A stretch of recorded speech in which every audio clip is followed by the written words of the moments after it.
नमस्कार. आपण पाहत आहात सह्याद्री न्यूज, आवाज महाराष्ट्राचा. हे आता एक बस मी त्याच्यावर भाषण करतो अशी घोषणा देऊन कोणी मुख्यमंत्री होत नाही. त्याला लय उठावशे काढायला लागतात. तुम्ही गप्प बसा.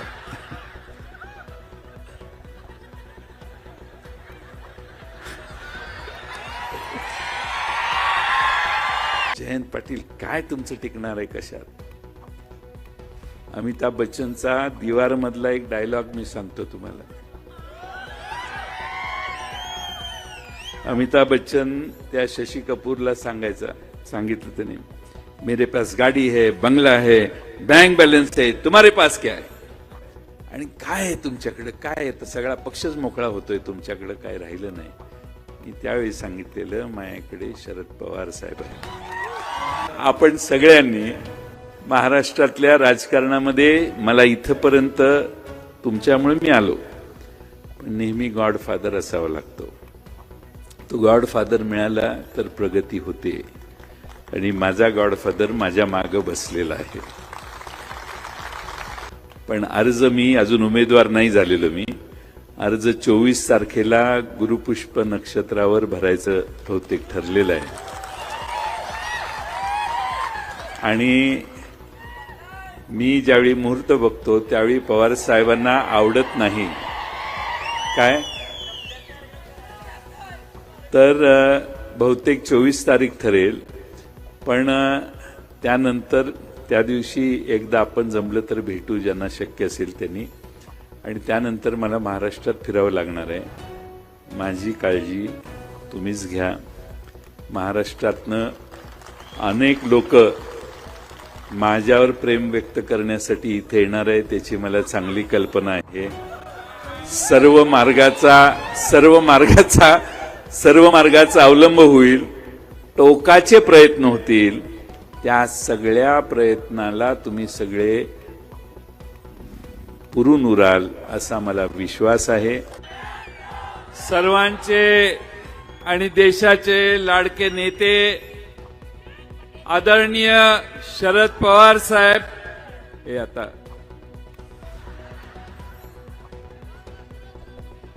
एक बस मी त्याच्यावर भाषण करतो अशी घोषणा देऊन कोणी मुख्यमंत्री होत नाही. त्याला लय उठावशे काढायला लागतात. तुम्ही गप्प बसा.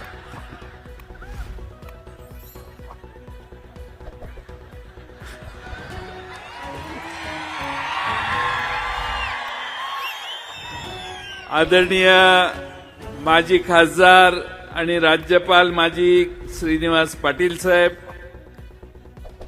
ज्यांची अमोघ वाणी सगळ्या महाराष्ट्रभर फिरून आज आपल्या इस्लामपुरात आली, ते आपल्या सर्वांचे लाडके खासदार अमोल कोल्हे साहेब. लोकांच्यातला माणूस कसा असतो आणि लोक आपल्यातला माणूस कसा उचलून धरतात, आणि सगळ्या ताकदीच्या विरोधी माणसं एकत्रित झाली तर माणूस कसा निवडून येतो, याचं चित्र महाराष्ट्राला आणि देशाला दाखवणारे खासदार निलेश लंके साहेब. आपल्या निर्णयाने महाराष्ट्रात एक वेगळा भूकंप करून बदल करण्यासाठी राष्ट्रवादीची साथ विजयसिंह मोहिते पाटील साहेबांच्या नेतृत्वाखाली ज्यांनी धरली, ते खासदार धैर्यशील मोहिते पाटील. आमचे सहकारी माजी मंत्री बाळासाहेब पाटील, आपण ज्यांचं भाषण ऐकलं मगाशी ते उत्तम जानकर साहेब. आमचे ज्येष्ठ मार्गदर्शक शिवाजीराव नाईक साहेब. आमच्या आमदार सुमनताई पाटील, मानसिंगराव नाईक, मेहबूब शेख, नितेश कराळे, सुनील गव्हाणे, नारायण आबा पाटील, प्रकाश गजबिये माजी आमदार, नागेश फाटे, पंडितराव कांबळे, राजू आवळे आमदार माजी, कोल्हापूर जिल्ह्याचे अध्यक्ष व्ही पाटील साहेब, बाबासाहेब जाधव, आपल्या जिल्ह्याचे अध्यक्ष देवराज पाटील, सर्वच व्यासपीठावरील पक्षाचे सर्व पदाधिकारी, आणि मगासपासून सगळ्यांचीच नावं घेतली तर परत पाऊस येईल म्हणून मी व्यासपीठावरील आपल्या तालुक्यातील जिल्ह्यातील सगळ्याच मान्यवर आणि बंधू भगिनींनो आज महाराष्ट्रभर फिरून इस्लामपूरला आपण या शिवस्वराज्य यात्रेची या ठिकाणी शेवटची सभा घेतोय. महाराष्ट्रामध्ये आम्ही 9 तारखेपासून आपल्या शिवनेरीच्या पायथ्याचं दर्शन घेऊन जी सुरुवात केली, 24 दिवस आम्ही या यात्रेत सहभागी झालो. 7365 किलोमीटर, 19 जिल्हे आणि अनेक 100 पेक्षा जास्त तालुक्यांना भेटी दिल्या आणि आपल्या सर्वांच्या समोर आता इथं आलोय. खरं म्हणजे आज ही शेवटची सभा आहे किंवा समारोप आहे असं म्हणण्याची काही आवश्यकता नाही. माझ्या मते आम्ही महाराष्ट्रात सगळीकडे जाऊन आल्यावर निवडणूक आयोगाला लक्षात आलं की आता यांचे सगळं काम पूर्ण झालंय आणि म्हणून त्यांनी काल निवडणूक जाहीर झाली आणि त्यामुळं ही प्रारंभ सभा आहे. निवडणूक जाहीर झाल्यानंतर पहिली सभा आहे आणि हा प्रारंभ महाराष्ट्रातील सत्ता परिवर्तनाच्या प्रयत्नाचा आहे. विकसित महाराष्ट्राच्या नव्या पर्वाचा आहे. हा प्रारंभ महाराष्ट्रातल्या सामान्य गोरगरीब जनतेच्या हक्कांच्या लढाईचा आहे. हा प्रारंभ बेरोजगार तरुणांच्या रोजगार मिळवण्याच्यासाठी आहे. हा प्रारंभ महाराष्ट्रातल्या स्त्री संरक्षणाचा आहे. हा प्रारंभ हा महाराष्ट्रातला भ्रष्टाचारापासून मुक्त करण्याचा आहे आणि छत्रपती शिवाजी महाराजांनी घडवलेल्या महाराष्ट्राच्या रक्षणाचा आहे. महाराष्ट्राच्या छत्रपती शिवाजी महाराजांच्या कल्पनेच्या संरक्षणाचा आहे. आम्ही अनेक ठिकाणी गेलो, अनेक अनुभव आम्हाला आले. गडचिरोलीच्या अहेरीला गेलो, आदिवासी कुटुंबांनी आम्हाला जेवायला बोलवलं, त्यांचं जेवण आम्हाला सगळ्यांना घातलं. आम्ही ज्यावेळी सुरुवात केली त्यावेळी शिवनेरीला छत्रपती शिवाजी महाराजांच्या पुतळ्याला हार घालण्याचा कार्यक्रम सुरू व्हायच्या आधी पहिल्यांदा हार घालायला गेलो. मी, मेहबूब, डॉक्टर अमोल कोल्हे आम्ही सगळे त्या क्रेनमध्ये होतो. त्या क्रेनचा आमची ऍडजस्टमेंट जरा चुकली आणि क्रेन खाली पडायला लागली. त्यावेळी वरून खाली पडताना काय होऊ शकतं याची कल्पना देखील त्यावेळी आम्हाला सगळ्यांना आली आणि त्यामुळे असे अनेक आम्हाला अनुभव आले.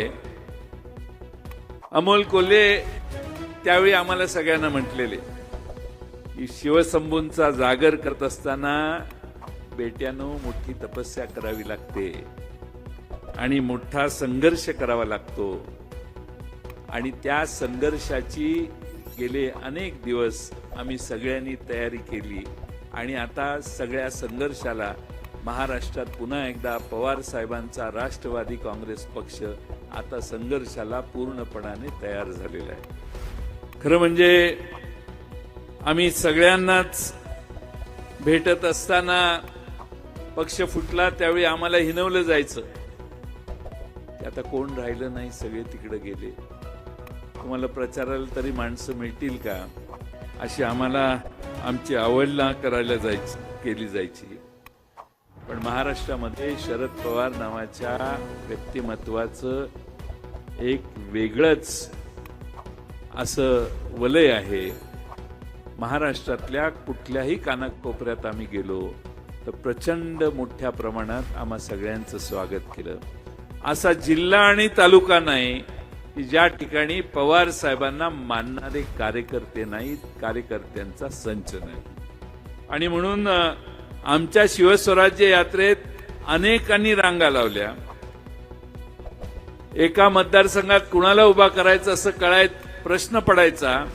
तिथं आता प्रत्येक मतदारसंघात 2, 4, 8, 10, 12 जण आहे. एका मतदारसंघात तर विक्रम आहे, 30 जणांची मागणी आहे आम्हाला उमेदवार करावं.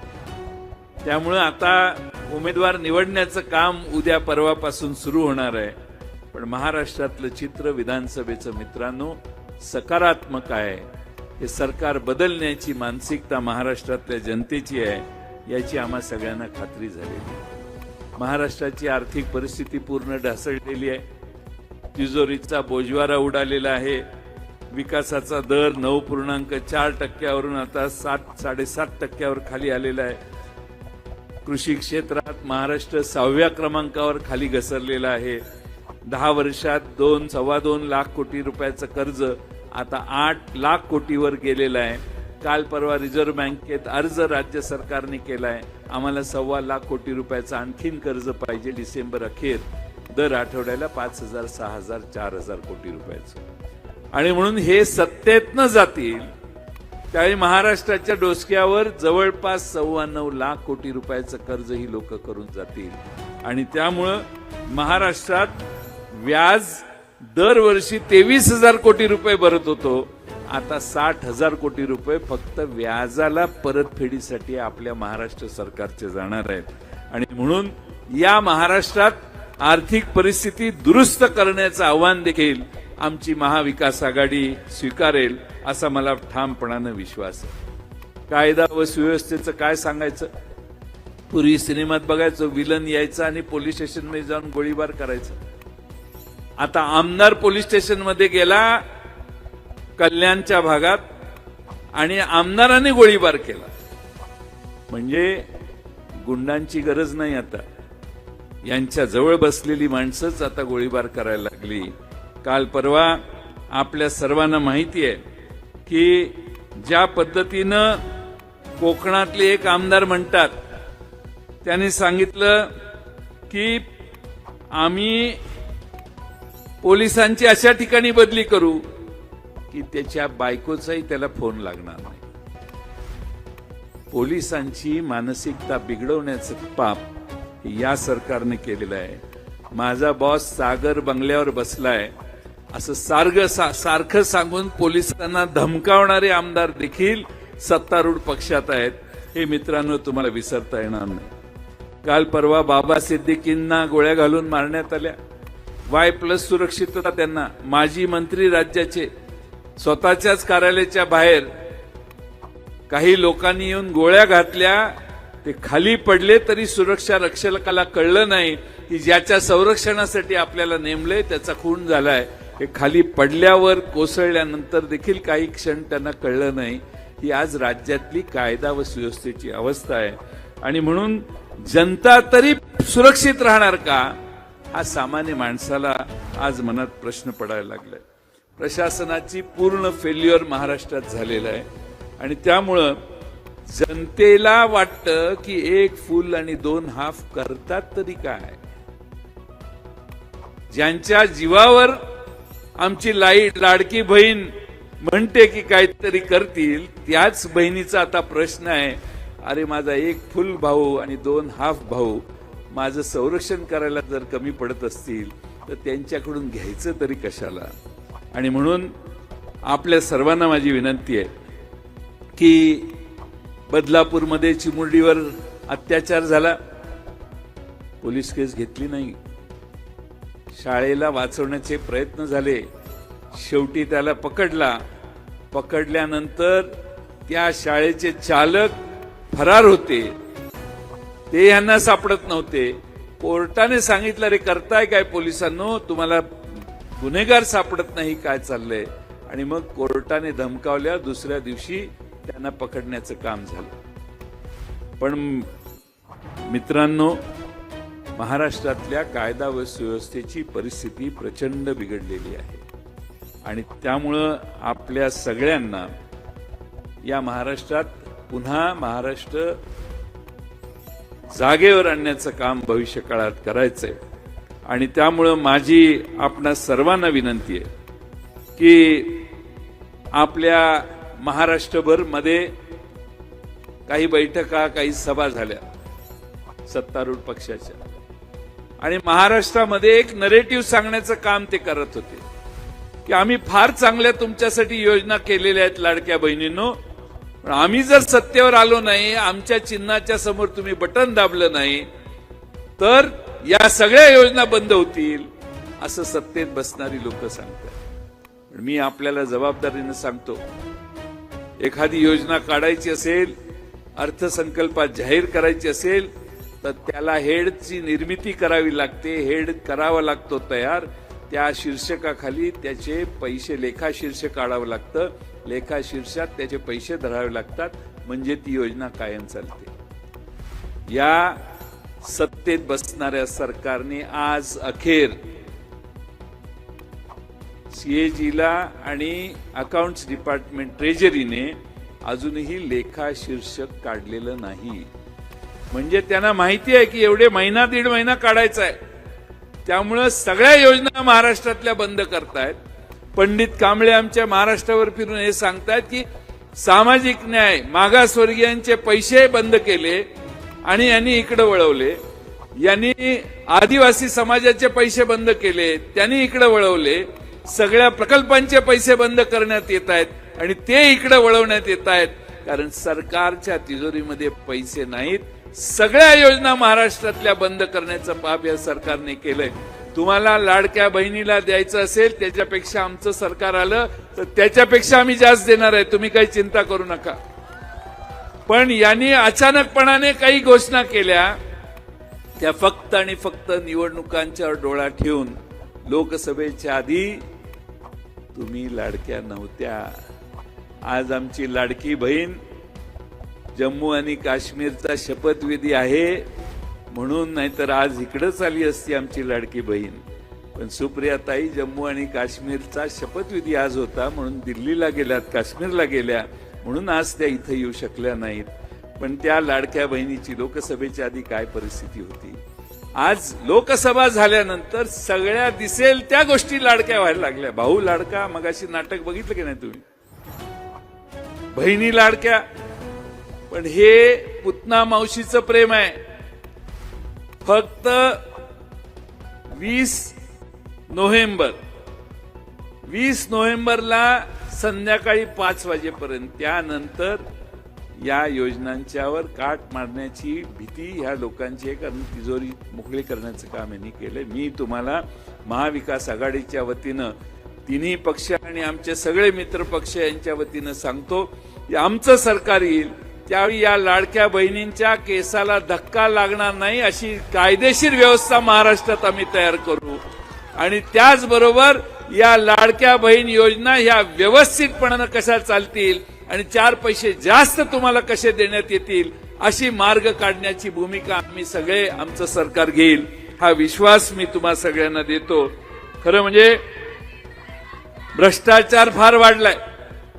डांबरात निलेश लंके साहेब भ्रष्टाचार झाला. एकच डांबर 4 प्रकल्पात वापरलं असं रत्नागिरी जिल्ह्यात दाखवण्यात आलं.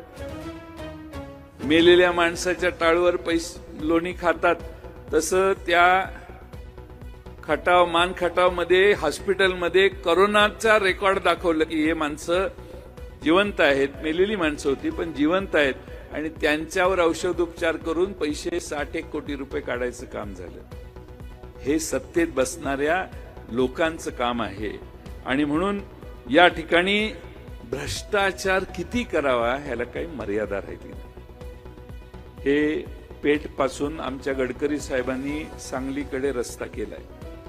टेंडर काढल्यावर 45 का 46% बिलोनं टेंडर गेलं, बिलोने.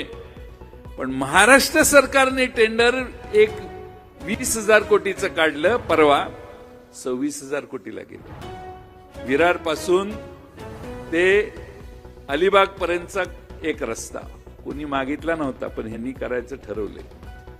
जालन्यापासून नांदेड पर्यंतचा रस्ता 11,000 कोटीचं एस्टिमेट, 15,000 कोटीला रस्ता चाललाय. 1 किलोमीटरला विरार अलिबागला 273 कोटी रुपये सरकार मोजणार आहे. आणि जालना टू नांदेड 1 किलोमीटरला 83 कोटी रुपये सरकार खर्च करायला तयार झाले. मागणी कुणाचीही नाही. आणि म्हणून माझी आपणा सगळ्यांना विनंती आहे, यांनी भ्रष्टाचाराचा कहर केला. एवढा भ्रष्टाचाराचा कहर केला की छत्रपती शिवाजी महाराज हे तुमचं आमचं दैवत, त्यांच्या पुतळा मालवणला उभा केला. स्वतः देशाचे प्रधानमंत्री मोदी साहेबांनी येऊन त्याचं उद्घाटन केलं.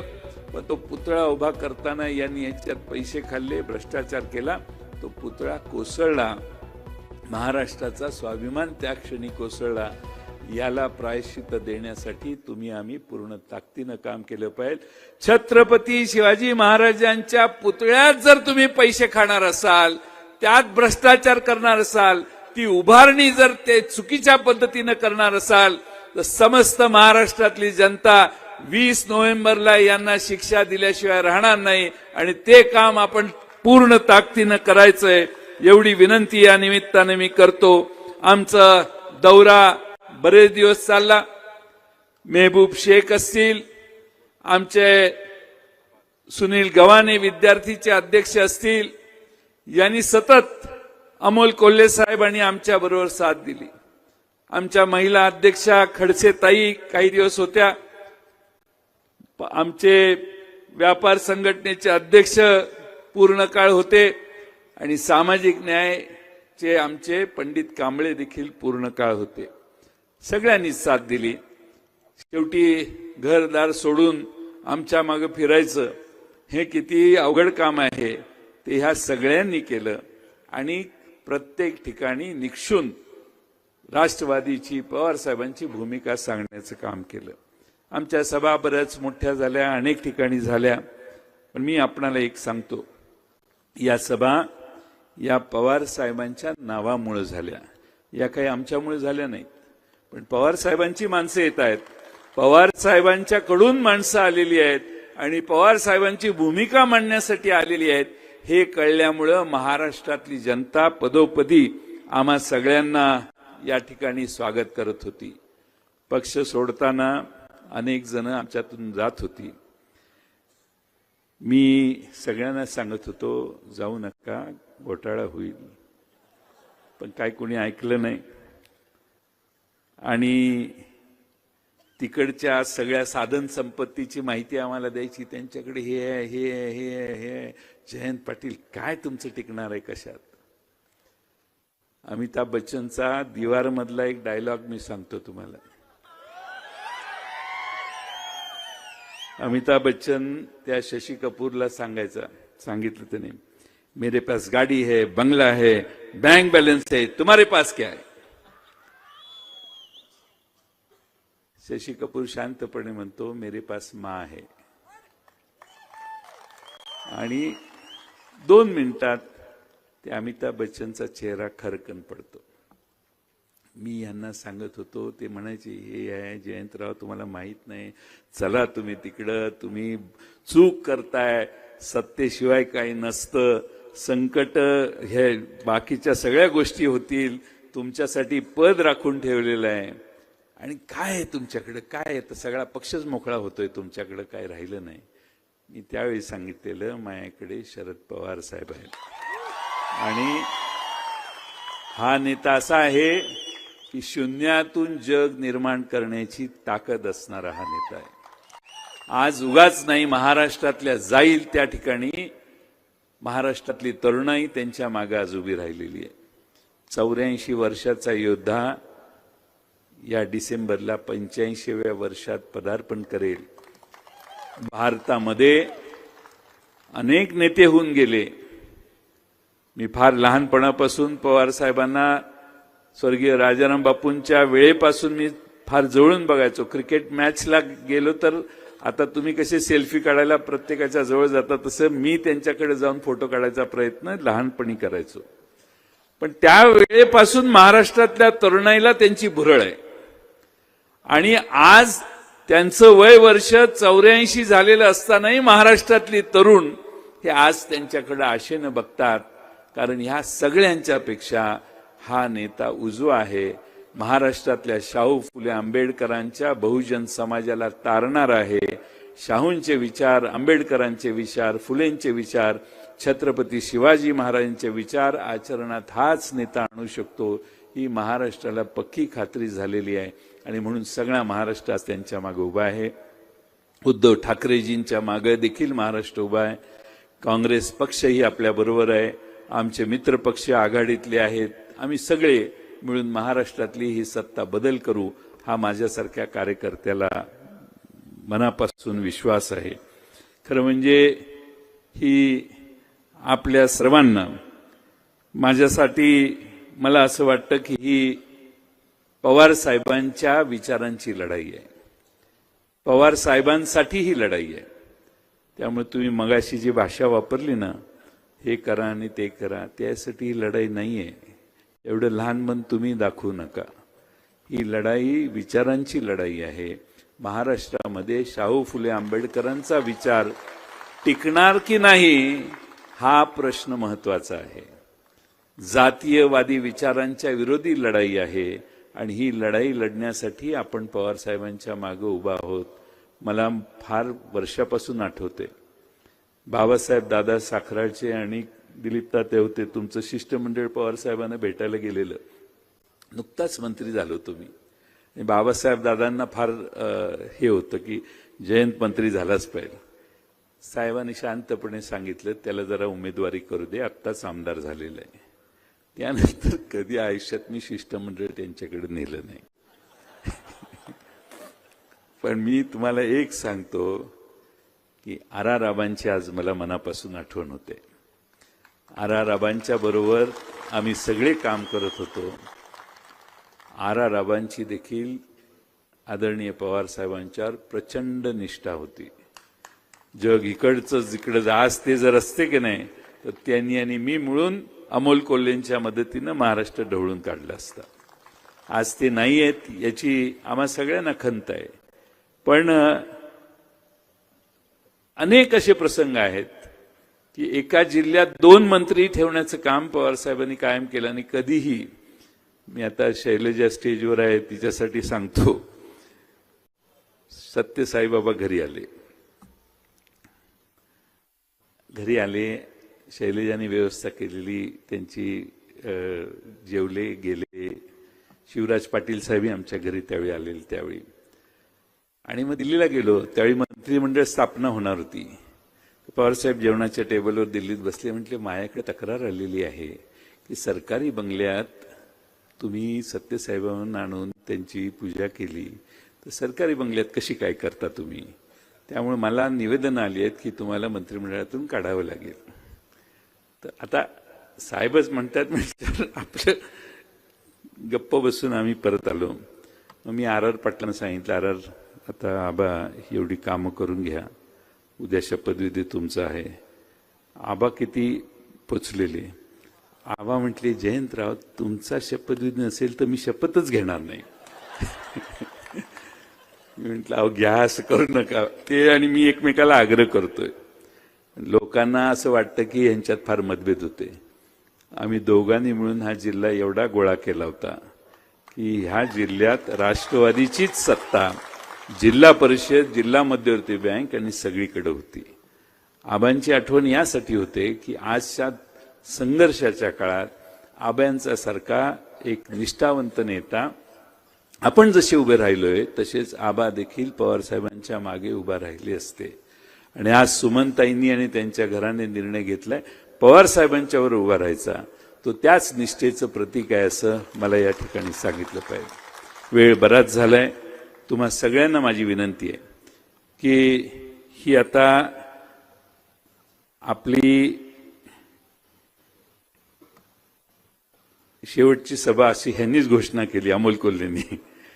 आता ही शेवटची सभा म्हणण्यापेक्षा तुम्ही सगळ्यांनी आपला तुतारी वाजवणारा माणूस, सारखे तुतारे वाजतायत की नाही ते तुमच्या लक्षात यावं म्हणून की ही आपलं चिन्ह आहे. हे काही नवीन म्युझिक नाही आहे. त्यामुळे तुतारी वाजवणारा माणूस हे आपलं चिन्ह आहे. ते सगळ्या घरात जाऊन सांगा. माझ्या इथं भगिनी मोठ्या प्रमाणावर बसल्यात, त्यांनी ऑलरेडी काम चालू केलेलं आहे. प्रत्येक गावात जाऊन तुतारी वाजवणारा माणूस हा चिन्ह जयंत पाटलाचं हे सांगण्याचं काम आमच्या भगिनींनी केलेलं आहे. नंतर तुम्हाला कळ काढू नका आता. पण आपल्या सर्वांना हे चिन्ह आपल्याला मिळालं. ते मिळाल्यावर पवारसाहेब स्वतः रायगडावर आले. डॉक्टर अमोल कोल्हेंच्या उपस्थितीमध्ये, सुप्रियाताईंच्या उपस्थितीमध्ये आम्ही हे तुतारी वाजवणारं चिन्ह हे छत्रपती शिवाजी महाराजांच्या पायावर ठेवलं आणि तिथे शपथ घेतली की हा महाराष्ट्र पुन्हा एकदा छत्रपती शिवाजी महाराजांच्या विचारावर आणायचा प्रयत्न आम्ही करू, पूर्ण ताकदीनं त्यासाठी काम करू. आणि ते काम आता आपलं सुरू झालंय. माझी जबाबदारी तुम्हीच घ्यायची आहे. आणि लंकेसाहेब,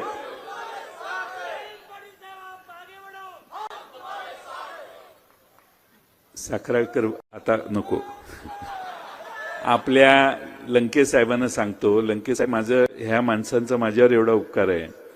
90 साली एक इलेक्शन झाली आणि 95ला TN सेशन आला, सभा नाही, इलेक्शन झाली नाही. 99 साली नवीन चिन्ह आलं, 1 लाख रुपयाची स्टिकर छापले, तेवढाच काय आपला खर्च असेल, आणि 40,000 रुपये वर. शामराव अण्णा आमचे आहेत निवडणूक प्रतिनिधी, त्यांना निवडणूक आयोग विचारायचा, ये कुछ तो दाल में काला है, ऐसा कैसा हो सकता है, ये इतना खर्चा, तुम्हारा उम्मीदवार किधर गया.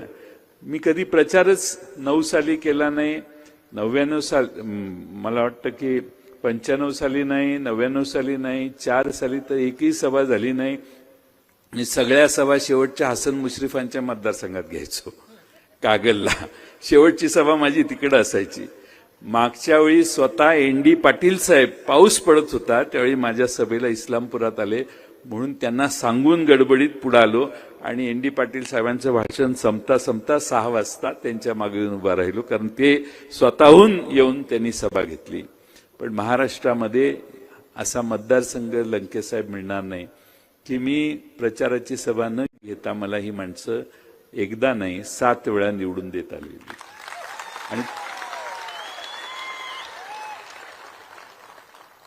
आणि सगळ्यात महत्वाचं काय आहे, माझ्या विरुद्ध शिव्या द्यायला लागलं की आपोआप हे कामाला लागतं. त्यामुळे मी वाट बघत असे कधी सुरू होते, म्हणजे आपलं कार्य चालू होईल. त्यामुळं आपण सगळ्यांनी महाराष्ट्रातल्या राजकारणामध्ये, मला इथपर्यंत तुमच्यामुळे मी आलो, पण नेहमी गॉडफादर असावा लागतो. तो गॉडफादर मिळाला तर प्रगती होते. आणि माझा गॉडफादर माझ्या मागे बसलेला आहे. एकदाही कधीही मी अमोल कोल्हेंना अनेक वेळा सांगितलं, साहेब आता ह्याच्यानंतर काय करणार मी तुम्हाला सांगू शकतो म्हटलं. सांगण्याचा मुद्दा की मला इतकं शिकायला मिळालं राजकारणात, वागायचं कसं, बोलायचं कसं, सामान्य माणसाशी संबंध कसा ठेवायचा. महाराष्ट्रातल्या प्रत्येक कार्यकर्त्यांनी, देशात पवार साहेबांना पंतप्रधान पदापर्यंत जाता नाही आलं, राजकारणात वेगळे प्रश्न असतात, पण त्यांच्यासारखा नेता भारतभर दुसरा नाही, अशी माझी ठाम समजूत आहे. आणि म्हणून आज तुम्हा सर्वांच्या साक्षीनं ते या ठिकाणी आले. त्यांनी वेळात वेळ काढून या कार्यक्रमाला उपस्थिती दाखवली. आता प्रचाराची सभा आपली आज झाली असं समजा, पण अर्ज, मी अजून उमेदवार नाही झालेलो, मी अर्ज 24 तारखेला गुरुपुष्प नक्षत्रावर भरायचं बहुतेक ठरलेलं आहे. आणि मी ज्यावेळी मुहूर्त बघतो त्यावेळी पवार साहेबांना आवडत नाही काय, तर बहुतेक 24 तारीख ठरेल. पण त्यानंतर त्या दिवशी एकदा आपण जमलं तर भेटू, ज्यांना शक्य असेल त्यांनी. आणि त्यानंतर मला महाराष्ट्रात फिरावं लागणार आहे. माझी काळजी तुम्हीच घ्या. महाराष्ट्रातनं अनेक लोक माझ्यावर प्रेम व्यक्त करण्यासाठी इथे येणार आहे, त्याची मला चांगली कल्पना आहे. सर्व मार्गाचा अवलंब होईल, टोकाचे प्रयत्न होतील. त्या सगळ्या प्रयत्नाला तुम्ही सगळे पुरून उराल असा मला विश्वास आहे. मला जर मध्ये फुरसत मिळाली तर एखादी चक्कर इकडे तिकडे टाकायचा प्रयत्न करेन. पण आपल्या सर्वांना माझी विनंती आहे की इथं आपले बोधिरत्न बनते ज्योतिरत्न संभाजीनगरही या कार्यक्रमासाठी आले, त्यांचेही मी आभार मानतो. व्यासपीठावर निलेश लंके, आमचे सगळे खासदार, मोहिते पाटील साहेब, अमोल कोल्हेजी सगळेच आले. सगळ्यांचंच नाव पुन्हा घेत नाही. त्या सगळ्यांचे आभार मानतो.